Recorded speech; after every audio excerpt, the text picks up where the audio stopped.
हम ये जानना चाहते हैं कि आप जितने कार्य सेवकों को लेकर गए थे 92 में बाबरी मस्जिद तोड़ने के लिए, उतने कम से कम उतनों को तो आप रोजगार देते थे। आज के समय में आपकी सरकार आने के बाद से तो किसी को रोजगार नहीं मिल रहा है। 2 करोड़ के रोजगार की बात आप किए थे। आप जितने कर सेवक गए थे, 50,000 कर सेविकाएं गई थी, उनको कम से कम रोजगार दे दीजिए, उनको कम से कम यूनिवर्सिटीज में एडमिशन दे दीजिए। क्यों नहीं दे पा रहे हैं? आपकी सरकार के आने से बाद से क्यों ऐसा हो रहा है कि ड्रॉप आउट रेट बढ़ गया है? क्यों ऐसा हो रहा है कि अनएम्प्लॉयमेंट रेट बढ़ गया है? क्यों ऐसा हो रहा है कि लोग भुखमरी से, गरीबी से मर रहे हैं? मीडिया पूरी तरह से जो बीजेपी के हाथ में है, अगर आप मेन स्ट्रीम मीडिया को देखें तो पूरी तरह से वो उसी के हाथ में है। कभी भी कोई ऐसा चीज उसमें होता ही नहीं है कि जो सरकार से क्वेश्चंस उठाए। और नॉर्थ ईस्ट दिल्ली में जो वायलेंस होती है, जब वायलेंस यहाँ पे हो रही होती है, वो वायलेंस इसलिए होती है क्योंकि बीजेपी के नेता वहां पे पहुंचते हैं और बार बार कहते हैं कि मारा जाएगा मारा जाएगा। वो इंस्टिगेट करते हैं। हर जगह पे जब चुनाव होना होता है, डर का माहौल पैदा करते हैं, हिंसा करवाते हैं आम जनता के बीच में, और उसका फायदा उठा के अपने आप को वोट डलवाते हैं। ये इनका पॉलिटिक्स है। देश तो तोड़ रहे हैं मोदी सरकार। देश लगातार जो है रोजगार से वंचित करके, सामाजिक न्याय से वंचित करके, छात्र नौजवान जो यूनिवर्सिटी के अंदर आ रहे थे, रोजगार पा रहे थे, पढ़ाई कर रहे थे, उनको विभाजित कर रही है, उनको बाहर कर रही है। तो साफ साफ मोदी सरकार इस तरह से छात्र नौजवानों के खिलाफ खड़ी है। छात्र नौजवान कहीं से भी देश के खिलाफ नहीं। कोई दलित पढ़ना चाहता है तो देश का नहीं है। अगर कोई मुसलमान सम्मान से इस देश में रहना चाहता है तो वो देश विरोधी है। अगर कोई छात्र अपने कैंपसेस में वायलेंस नहीं चाहता है तो वो देश विरोधी है। अगर कोई महिला अपने खिलाफ सेक्सुअल हैरेसमेंट के खिलाफ बोलती है तो वो देश विरोधी है। तो क्या देश के लोगों से नहीं बनता है? सवाल पूछा जाना चाहिए कि अडानी जो इनके इतने चहीते दोस्त हैं, पूरी दुनिया में उनका नाम बदनाम हो गया हिंडनबर्ग रिपोर्ट आने के बाद, क्या देश की बदनामी तब नहीं होती है जब आपका जो कॉर्पोरेट है वो इतना भ्रष्ट इंसान है? क्या देश वो लोग नहीं थे जो कोविड में मारे गए, जो ऑक्सीजन की कमी थी? क्या लगता है कि आप मोदी सरकार के 10 साल पर 10 सवाल पूछ रहे हो? 10 सवाल पहले बताइए।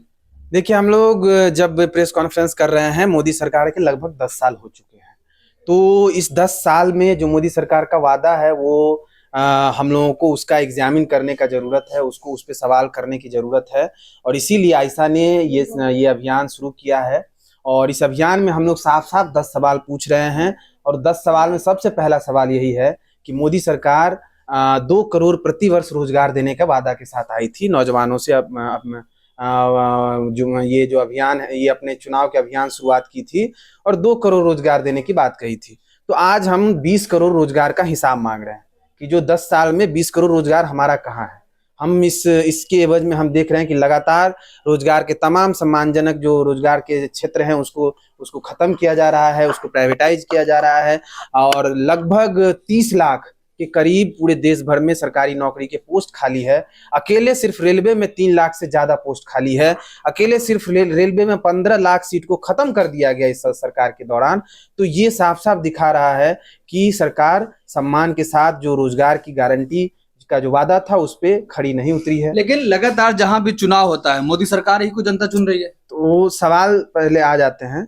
तो सवाल हमारा साफ साफ दूसरा है कि शिक्षा के क्षेत्र में जो सबको शिक्षा देने की बात कही थी, सुलभ और सस्ती शिक्षा मुहैया कराने की बात कही थी मोदी सरकार, और वो शिक्षा हम देख रहे हैं कि जो सस्ती और सुलभ शिक्षा देने वाले संस्थान थे, सरकारी संस्थानों को बिल्कुल एक तरह से उसमें जबरदस्त फी हाइक के जरिए, उसमें सीट कटौती के जरिए, उसमें लगातार जो है सामाजिक रूप से पिछड़े वर्ग से आने वाले लोगों को बाहर धकेलने के जरिए, CUET के जरिए अभी लगातार हम देख रहे हैं कि CUET के जरिए बड़ी संख्या में स्टूडेंट का एडमिशन नहीं हो रहा है, बड़ी संख्या में सीट खाली रह रहे हैं। तो इन तमाम नीतियों के जरिए, NEP के जरिए सस्ती और सुलभ शिक्षा, सम्मानजनक शिक्षा से बाहर करने की पूरी कोशिश हो रही है।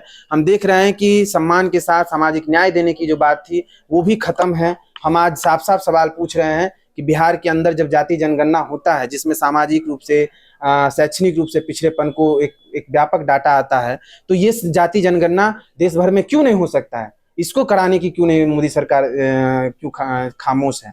तो और कैंपस के अंदर जेंडर जस्टिस के सवाल पे जो सबसे बड़ा मुद्दा रहा है कि कैंपस को जेंडर जस्टिस इंश्योर हो, ऐसे इंस्टीट्यूशन वहां बने, ऐसे संस्था वहां रहे और GS कैस का निर्माण हो, ये क्यों धीरे धीरे खत्म किया जा रहा है? लगातार जो इस तरह के विरोध की आवाज है, कैंपस में जो सरकार से सवाल पूछ रहे हैं उन पे दमन क्यों हो रहा है? उनको जेल के अंदर क्यों डाला जा रहा है? उनको कैंपस से बाहर क्यों किया जा रहा है? यही सब सवाल है जिससे जो हम आज सवाल पूछ रहे हैं। हम सरकार की तरफ से साफ कर दिया गया है कि वहां से देश को तोड़ने की बात की जाती है। नहीं, तो वो आप क्या तोड़ने की बात कर रहे हैं? देश तो तोड़ रहे हैं मोदी सरकार। देश लगातार जो है रोजगार से वंचित करके, सामाजिक न्याय से वंचित करके, छात्र नौजवान जो यूनिवर्सिटी के अंदर आ रहे थे, रोजगार पा रहे थे, पढ़ाई कर रहे थे, उनको विभाजित कर रही है, उनको बाहर कर रही है। तो साफ साफ मोदी सरकार इस तरह से छात्र नौजवानों के खिलाफ खड़ी है। छात्र नौजवान कहीं से भी देश के खिलाफ नहीं है। हम नेहा से बात करेंगे। जिस तरीके से आप लोग ये कैंपेन लॉन्च कर रहे हैं कि 10 साल मोदी की और 10 सवाल युवा के, लगता है जहां भी चुनाव होता है वहां जनता मोदी ही को चुन रही है। जो आरएसएस है उसके जो दूसरे सरसंचालक होते हैं उनका नाम है गोलवलकर। तो वो ये एक किताब है खाकी शॉर्ट सैफरन फ्लैग्स नाम से, तनिका सरकार, सुमित सरकार, इन सब ने कंपाइल किया है।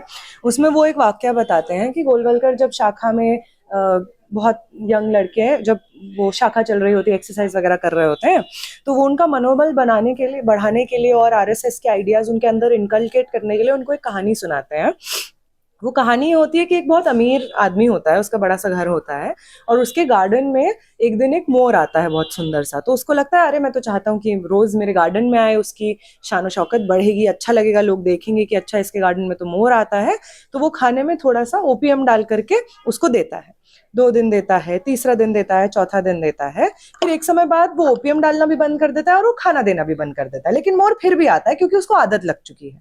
तो गोलवलकर जी बोलते हैं अपने स्टूडेंट्स को बताते हुए कि इसी तरीके से काम करना होता है आरएसएस को।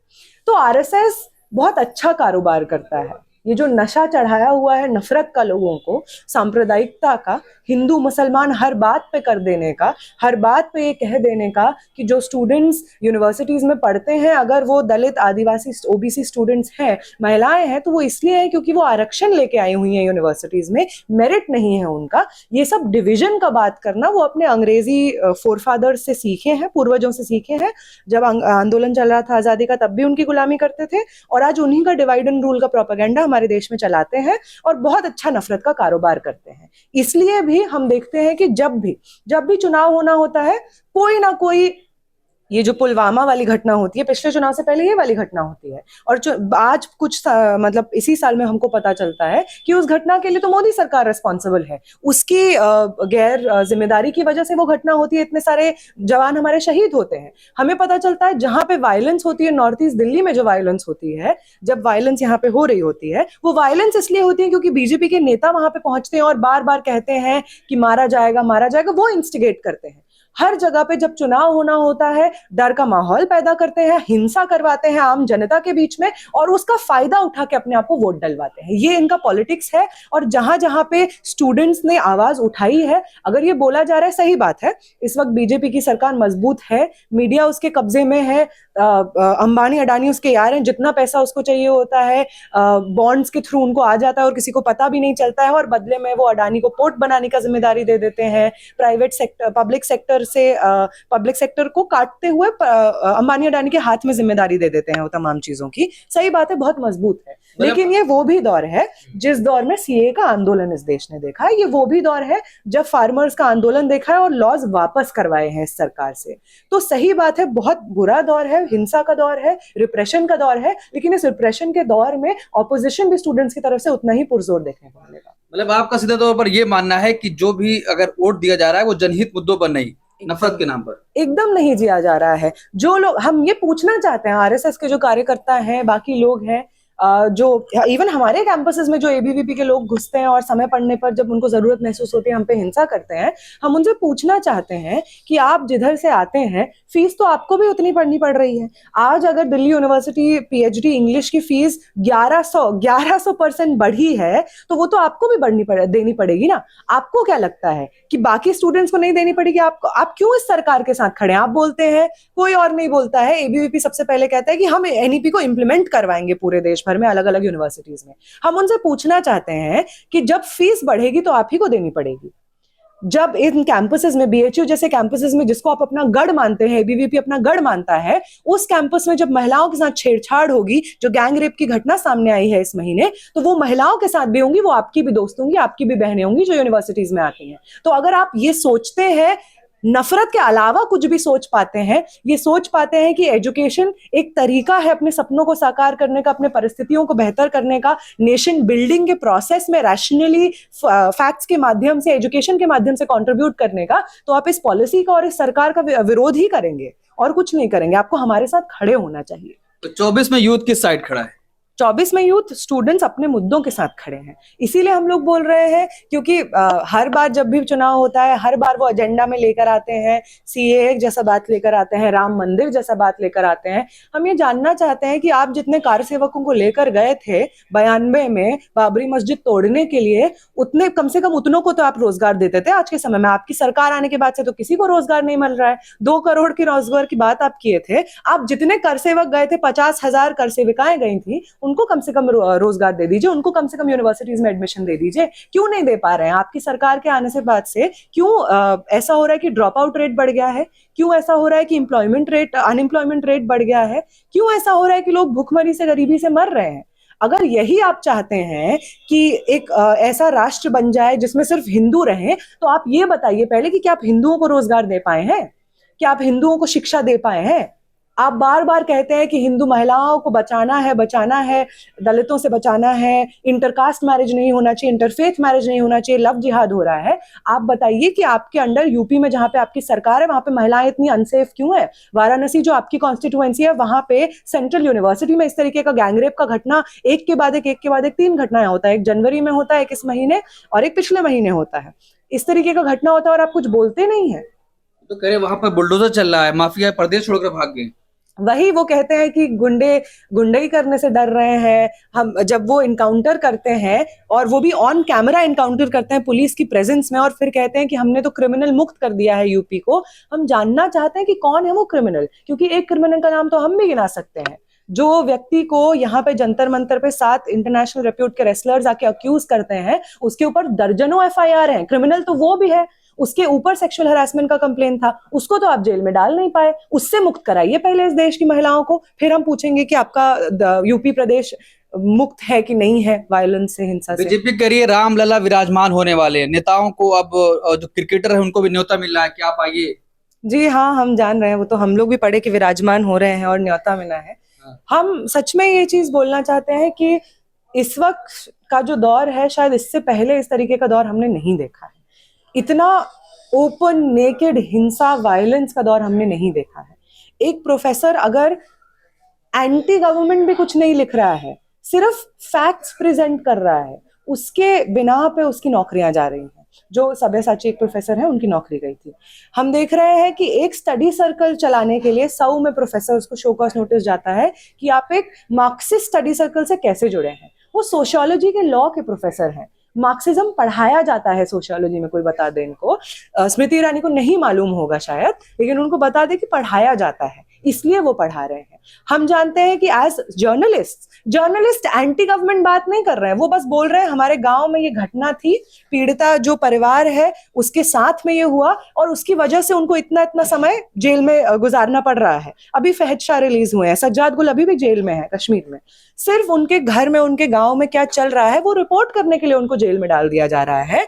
तो मैं पूछूंगी कि क्या बिना होगा डेमोक्रेसी, या समय सही चल रहा है? जो अमृत काल की वो बात करते हैं, वो अमृत किसके लिए है? क्योंकि जनता तो हर जगह पे त्राहिमाम कर रही है। ना डेमोक्रेसी का किसी इंडेक्स पे आप खड़े उतरे हैं, ना फ्रीडम प्रेस इंडेक्स पे आप खड़े उतरे हैं, ना हंगर इंडेक्स पे, ना एम्प्लॉयमेंट पे, ना एजुकेशन पे। तो वो कौन सा मार्कर है जिसके तहत आपने खुद को विश्व गुरु घोषित कर दिया है? क्या वो हिंसा का मार्कर है? क्या वो कम्युनल वायलेंस का मार्कर है? क्या वो डिविजन का बात है? क्या वो देश में कितने टुकड़ों में आप देश को तोड़ सकते हैं, अलग अलग लोगों को एक दूसरे से जुदा कर सकते हैं, पड़ोसियों को दोस्तों से आपस में लड़ा सकते हैं? क्या वो मार्कर है? अगर वो मार्कर है तो हैं आप विश्व गुरु। कह रहे मोदी की गारंटी मिल रही है, मोदी की गारंटी के सामने कोई नहीं है। मोदी की क्या गारंटी है? मोदी ने तो गारंटी दी थी, फार्म लॉज लाकर वापस करवा दिए ना। ये भी इस तरीके से आप कैंपेन लॉन्च कर रही है, मोदी सरकार के 10 साल, युवा के 10 सवाल। लगता है कि आपकी बात सुनी जाएगी? क्योंकि लगातार आप लोग प्रोटेस्ट करती हैं लेकिन सरकार के कानों पर जूते नहीं लगते। सवाल तो ये नहीं है कि बात सुनी जाएगी या नहीं सुनी जाएगी, और बिल्कुल हम ये देखते हैं कि जहां जहां पर भी सवाल किए गए हैं वहां वहां पर, चाहे आप कोई भी आंदोलन देखिए, जो छात्र युवा का आंदोलन है, उन सब जगह 2014 के बाद उन आंदोलनों की क्या स्थिति है? या तो एबीवीपी के लोग उन आंदोलनों में आकर हिंसा करते हैं, या हम देखते हैं कि लाठी चार्ज, टीयर गैस और ये सब किया जाता है। तमाम जितने भी एग्जाम घोटाले हैं, चाहे एसएससी का हो, चाहे यूपीपी का हो, जिसमें बीजेपी के नेता या उनके रिश्तेदार खुद सम्मिलित थे, जब छात्र उसके खिलाफ आए तो इतना ही नहीं, यूपी पुलिस लोगों के डेलीगेसी में, गरीब गरीब युवाओं के डेलीगेसी में जो कुकर में खाना बनाते हैं गैस पर, उनके घरों में घुसकर, उनके डेलीगेसी में घुसकर उन्होंने लाठीचार्ज किया। तो ये सोच लेना इस वक्त कि सवाल करने वाले लोगों की कमी हो गई है, इस चीज को टोटली इग्नोर करना है कि किस तरह से डर को आज का नॉर्म बनाया जा रहा है। डर आपके जीवन में हर जगह हो। अगर हमारे देश में प्रोफेसर्स, अभी कॉमरेड बता कर गए, साथी बता कर गए कि अगर हमारे देश में प्रोफेसर्स सिर्फ फैक्ट्स प्रेजेंट कर रहे हैं तो इतनी बड़ी यूनिवर्सिटी से उनको निकाल दिया जा रहा है। अगर रामजस में 10 में से 8 प्रोफेसर्स को एक साथ निकाल दिया गया जो 15-20 साल से पढ़ा रहे थे, तो बहुत साफ बात है कि सवाल करने वाले लोगों की कमी नहीं है। सवाल करने वाले लोगों के लिए लोकतंत्र बचने नहीं दिया जा रहा है, उस लोकतंत्र को बचाने सरकार के लिए ये देश हित में काम नहीं कर रहे हो, देश विरोधी गतिविधि में शामिल हैं। देश विरोधी गतिविधि में शामिल हैं। देश विरोधी गतिविधि में तो आप शामिल हैं। देश तो उन लोगों का भी है ना जो लोग नौकरियां मांग रहे थे। देश तो उन लोगों का भी है जो शिक्षा के लिए भूखे हैं और यूनिवर्सिटीज में एडमिशन लेकर पढ़ना चाहते हैं। जब आप ये कहते हैं तो बहुत साफ बात है, आप ये कहते हैं कि अगर कोई दलित पढ़ना चाहता है तो देश का नहीं है, अगर कोई मुसलमान सम्मान से इस देश में रहना चाहता है तो वो देश विरोधी है, अगर कोई छात्र अपने कैंपसेस में वायलेंस नहीं चाहता है तो वो देश विरोधी है, अगर कोई महिला अपने खिलाफ सेक्सुअल हैरेसमेंट के खिलाफ बोलती है तो वो देश विरोधी है। तो क्या देश के लोगों से नहीं बनता? सवाल पूछा जाना चाहिए कि अडानी जो इनके इतने चहीते दोस्त हैं, पूरी दुनिया में उनका नाम बदनाम हो गया हिंडनबर्ग रिपोर्ट आने के बाद, क्या देश की बदनामी तब नहीं होती है जब आपका जो कॉर्पोरेट है वो इतना भ्रष्ट इंसान है? क्या देश वो लोग नहीं थे जो कोविड में मारे गए, जो ऑक्सीजन की कमी थी? या देश वो लोग नहीं थे जो जर्नलिस्ट कोविड में भी जाकर इसको रिकॉर्ड करे थे किस तरह से त्राही हो चुकी है और उनको निकाला गया? 2024 के लोकसभा चुनाव से पहले यूथ किस साइड खड़ा है? यूथ मोदी सरकार के खिलाफ खड़ा है और हमारा ये जो कैंपेन भी है वो इसीलिए है कि आज के दौर में हो सकता है कि नफरत का नशा बहुत ज्यादा है, आज के दौर में हो सकता है कि लोगों की चेतना को मारा जा रहा है, लेकिन इसका मतलब ये नहीं, जितने भी बुरे दौर हैं आप इतिहास देखिए, उन हर बुरे दौर में उसको चैलेंज करने के लिए जनता का एक सेक्शन रहा है और उसी सेक्शन को गोलबंद करने की बात है। और क्योंकि ये सवाल जो है सवाल कहीं जाएंगे नहीं, शिक्षा का सवाल, पेट का सवाल, रोजगार का सवाल कहीं जाएगा नहीं, ये कभी अनफैशनेबल नहीं होगा, भले आप कितना भी धर्म का नफरत का घूंट पिला दें। तो बिल्कुल छात्र युवा के इंटरेस्ट में नहीं है कि सरकार रहे, हमने 10 साल देख लिया है, तो हमारे इंटरेस्ट में जब नहीं तो बिल्कुल हम जिस तरीके से लगातार आप लोग कैंपेन भी लॉन्च कर रहे हैं, तो क्या अब इस देश में युवाओं को सवाल करने से रोका जा रहा है? जी बिल्कुल। अगर आप जब से मोदी सरकार आई है पावर में, अगर आप देखो तो वो लोग जो कि मोदी सरकार से क्वेश्चंस करते हैं, चाहे वो जर्नलिस्ट हो या कोई भी पर्सन हो या एक्टिविस्ट हो, उनको आप देखते हैं कि किस तरह से उन पे फेक चार्जेस लगाए जाते हैं, जैसे यूएपीए। अगर आप देखा जाए भीमा कोरेगांव के केस में, अलग अलग केसेस में आप देखें किस तरह से उनके ऊपर चार्जेस लगाते हैं, और जो कई सालों के बाद जिनका ट्रायल भी नहीं होता और कई सालों के बाद पता चलता है कि वो एकदम फेक केसेस थे, उसका कोई मतलब नहीं बनता था। तो हम देखते हैं कि जो भी प्रो बीजेपी नहीं है या प्रो सरकार नहीं है उसके ऊपर कैसे चार्जेस लगते हैं। तो ये बात तो बिल्कुल सच है कि जिन भी स्टूडेंट्स के ऊपर, एक्टिविस्ट के ऊपर, जो लोग भी सरकार के खिलाफ बोलते हैं, अगर आप यूनिवर्सिटीज में ही देखें तो जो स्टूडेंट्स प्रोटेस्ट करते हैं, एनईपी के खिलाफ प्रोटेस्ट करना, सेक्सुअल हैरेसमेंट के खिलाफ प्रोटेस्ट करना, उन्हीं के ऊपर उल्टा आप चार्जेस लगाते हो और जो लोग उनके साथ, मतलब जो लोग एक्चुअल में कल्प्रिट है उनके साथ कुछ नहीं होता। अगर आप बीएचयू में भी देखें तो जो स्टूडेंट्स प्रोटेस्ट कर रहे थे, पीसफुली प्रोटेस्ट कर रहे थे, उनको कैसे एडमिनिस्ट्रेशन ने पुलिस के साथ मिलके और एबीवीपी के गुंडों के साथ मिलके पहले तो उस प्रोटेस्ट को खत्म कराया और दूसरा उनको फेक चार्जेस के अंदर मतलब उनके ऊपर एफआईआर करवाई। तो ये स्थिति है मोदी सरकार। तो अब सवाल यही है कि 2024 के लोकसभा चुनाव से पहले यूथ किस साइड खड़ा है, क्या चाहता है और क्या सोच रहा है? यूथ बिल्कुल उन इश्यूज के साथ खड़ा है जो उसके मतलब उसके इंटरेस्ट में, लाइक एक स्टूडेंट के लिए क्या चाहिए होगा, यूथ के लिए उसको एम्प्लॉयमेंट चाहिए और एजुकेशन चाहिए। हम देख रहे हैं कि पिछले 10 साल में किस तरह से मोदी सरकार के अंडर सारा एम्प्लॉयमेंट खत्म होता जा रहा है। जैसे कि हमें पता ही है 45 साल में सबसे ज्यादा हाई रेट है एम्प्लॉयमेंट का इस समय। एजुकेशन कैसे खत्म हो रही है, जो वीकर सेक्शन से आने वाले लोग हैं जिसमें विमेन हैं, माइनॉरिटीज हैं, दलित्स हैं, आदिवासी से, कैसे वो उनका ड्रॉप आउट रेट बढ़ता जा रहा है। तो हम देख रहे हैं कि मोदी सरकार के अंडर उन सब के लिए कुछ भी नहीं है। तो ये लोग जब आगे जाके वोट करेंगे या अगले साल जो भी इलेक्शंस आता है उसमें वोट जब करेंगे तो ये सब याद रखा जाएगा कि इस तरह। लेकिन 24 से पहले ही जिन राज्यों में चुनाव हुआ यूथ भी वहां थे, लेकिन सब बीजेपी को वोट किए। जी, क्योंकि बीजेपी पावर में है और हमें ये बहुत अच्छे से पता है कि मोदी सरकार अपना प्रोपेगेंडा कैसे करती है। जो भी स्टेट का जो भी टूल्स होते हैं, जैसे कि मीडिया पूरे तरह से जो बीजेपी के हाथ में है। अगर आप मेन स्ट्रीम मीडिया को देखें तो पूरी तरह से वो उसी के हाथ में है। कभी भी कोई ऐसा चीज उसमें होता ही नहीं है कि जो सरकार से क्वेश्चंस उठाए। और इनफैक्ट जो भी जर्नलिस्ट क्वेश्चंस उठाते हैं वो आज आप देख रहे हैं कि न्यूज क्लिक पे रिसेंटली क्या हुआ कि उनके जो जर्नलिस्ट थे उनको एफआईआर कराया गया, या जो उनके एडिटर थे प्रबीर पुरकायस, वो कैसे जेल में है इस समय। तो अच्छा, अभी हाल ही में जो 5 राज्यों में चुनाव हुए हैं उनमें हमने देखा कि बीजेपी भारी बहुमत से जीती है। क्या आपको भी लगता है कि कांग्रेस पार्टी आरोप लगा रही है ईवीएम है कोई की, ऐसा लगता है आपको कि ईवीएम है कोई है?